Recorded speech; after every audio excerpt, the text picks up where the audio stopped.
దొంగలు దొంగతనం చేయడంలో కూడా ఆర్ట్ ఉండాలని భావిస్తారు. వీళ్ళలో కూడా చాలా వెరైటీ దొంగలుంటారు. కొందరు కొన్నిటికి మాత్రమే దొంగలిస్తారు. వాళ్ళు దొంగిలించాలనుకున్న వాటి పక్కన బంగారం ఉన్న కోటి రూపాయలున్న దాన్ని అస్సలు ముట్టుకోరు. అదే విధంగా ఒక్కొక్కరి దొంగతనం చేసే స్టైల్ ఒక్కో విధంగా ఉంటుంది. వాటిని చూసినప్పుడు ఆశ్చర్యం వేసి ఇలాంటి దొంగలు కూడా ఉంటారా, ఇవి కూడా దొంగతనం చేస్తారా అని ముక్కున వేలు వేసుకోవాల్సిందే. ఇక కొందరు దొంగలు జనాలు ఎక్కువగా ఉన్న చోట సందట్లో సడేమియా అన్నట్లుగా చేతి వాటాన్ని ప్రదర్శిస్తే, కొందరు మహా దొంగలు మాత్రం సైలెంట్ గా తమ పని కానించేసి అక్కడి నుంచి సైడ్ అయిపోతారు.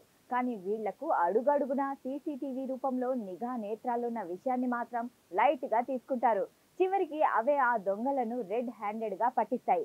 ఇలాంటి ఓ న్యూస్ పేపర్ దొంగ వీడియో ప్రస్తుతం సోషల్ మీడియాలో హల్చల్ చేస్తోంది. లక్షల విలువ చేసే కాస్ట్లీ కారులో నుంచి దిగి ఇదేం పని అని నెటిజన్లు ట్రోల్ చేస్తుంటే, ఆ న్యూస్ పేపర్ ఓనర్ మాత్రం ఏకంగా పోలీస్ కేసే పెట్టేశాడు.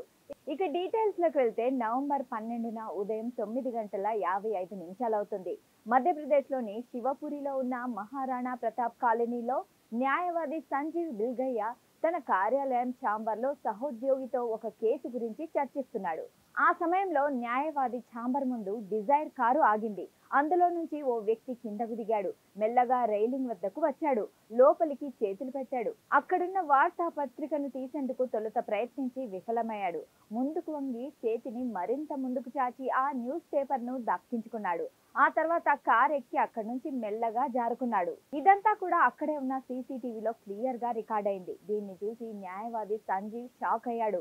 8 లక్షల కారులో వచ్చిన వ్యక్తి 8 రూపాయల ధర ఉండే న్యూస్ పేపర్ ను చోరీ చేయడంపై న్యాయవాది సంజీవ్ విస్తుపోయాడు. వెంటనే ఆ సీసీటీవీ ఫుటేజ్ ని ఆధారంగా చేసుకుని న్యూస్ పేపర్ దొంగపై స్థానిక పోలీస్ స్టేషన్ లో ఫిర్యాదు చేశాడు. దీంతో పోలీసులు కేసు నమోదు చేశారు. కారులో వచ్చి న్యూస్ పేపర్ ను చోరీ చేసిన దొంగను గుర్తించేందుకు ప్రయత్నిస్తున్నారు. ఈ వీడియో క్లిప్ సోషల్ మీడియాలో వైరల్ అయింది. నెటిజన్లు ఇదేం పని బ్రో, కనీసం 10 రూపాయలు పెట్టి న్యూస్ పేపర్ కొనలేవా అని ట్రోల్ చేస్తున్నారు. అయినా ప్రతి ఒక్కరి ఇంటి దగ్గర సీసీటీవీలు ఉన్నాయన్న మినిమం విషయం మర్చిపోతే ఇలానే ఉంటుందని కామెంట్లు చేస్తున్నారు. అయితే ఈ మధ్య కాలంలో ఇలాంటి వెరైటీ దొంగలు బాగా హల్చల్ చేస్తున్నారు. హైదరాబాద్ పాత బస్తీలో చెప్పుల దొంగ చేసిన రచ్చ అంతా ఇంతా కాదు. మండీలు, రెస్టారెంట్లు టార్గెట్లుగా చేసుకుని చెప్పులను దొంగతనం చేసేవాడు. అతడు కూడా ఒక కస్టమర్ లా వెళ్లి అక్కడున్న కాస్ట్లీ చెప్పులను చిన్నగా సంచిలో వేసుకుని అక్కడి నుంచి ఎస్కేప్ అయ్యేవాడు. దీంతో కస్టమర్లతో పాటు హోటల్ యజమానులు అసలు ఏం జరుగుతుందో అర్థం కాక చివరికి సీసీటీవీ ఫుటేజ్లను పరిశీలిస్తే అప్పుడు చెప్పుల దొంగ చిక్కాడు.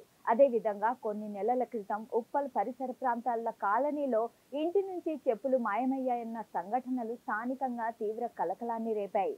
గుమ్మం ముందు చెప్పులు వదిలి వెళ్లడం పాపమన్నట్లుగా పరిస్థితులు నెలకొన్నాయి. చివరికి కాలనీ ప్రజలు తీరా ఆరా తీయగా చెప్పులు ఎత్తుకెళ్లి సనత్ నగర్ సంతలో అమ్ముతున్న భార్యాభర్తల బాగోతం బయటపడింది. ఇలా వెరైటీ దొంగలు చుక్కలు చూపిస్తున్నారు.